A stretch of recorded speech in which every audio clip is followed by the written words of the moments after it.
I don't care what happens. If you don't have anything else, you always have rhythm, and that's what it was. That's how the drum is to me.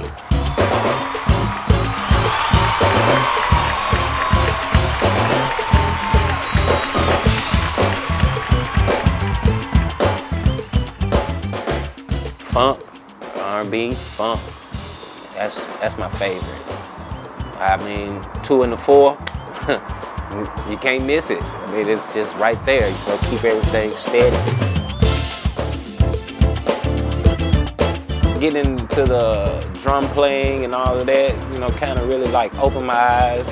And then I really wasn't sure like if I was gonna really just play drums, but I knew it struck a chord.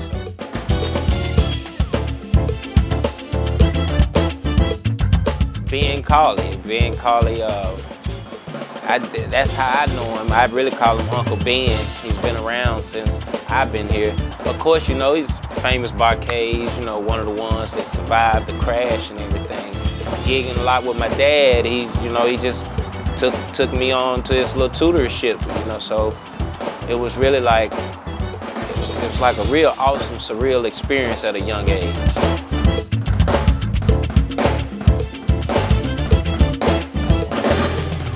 Your first gig was with him, and where was that at? And what kind of place was it? It was in Blue. It was at the Club Blues Alley right there on Beale Street back in the day. And by being a kid, I really couldn't just be out there on the floor. I used to wait in the kitchen until it was time to play the drums, and then they'll kind of ease me out, you know, on the drums, and then the show start. When you think back, you can smell the chicken. You can see the environment, a lot of, you know, the older kind of crowd ready to party.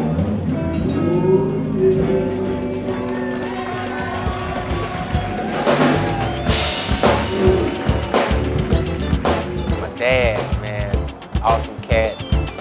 Really, the only drum I knew, you know, growing up, really, you know, my dad, he's been playing for a long time now. You know, he's been playing drums for Joe Simon, like Jay Blackfoot, Al Green, numerous other folks, you know. Like I said, that's where I get my little style from, my love for the art of playing drums.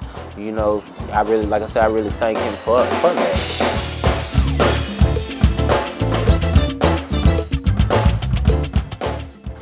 Al Green, the Reverend. Well, once again, my dad played a part in that, because like I said before, you know, he played with Al. So that's how I got introduced to Al, and those cats were doing it big then. And like I said, you know, I just stuck around the musicians and wanted to be a part of that trio, you know, so another stepping stone in my life. And here for the past 15 years, I've been gigging with them, and man, what a guy. I mean, ooh, you can learn a lot. I call it Al Green College.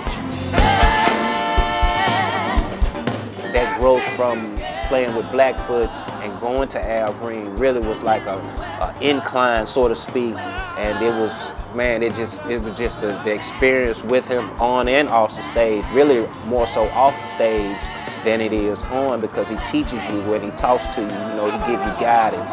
And the theory, I make it, it's like when he talks to you, you apply it to the show. Because one thing I've learned by playing with him is no show is the same.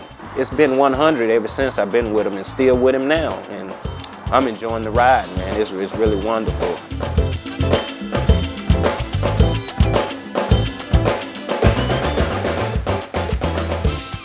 What are you ready for now? Oh man, bigger stages.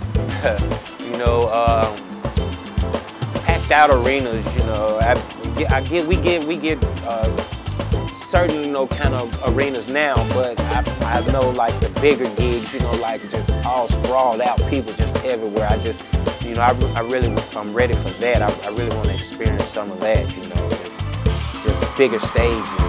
But I feel like it's never an ending point where you can just say I'm satisfied on how I play.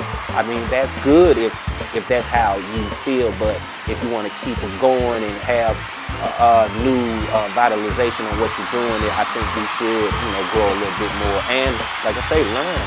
That's how you're gonna grow. So.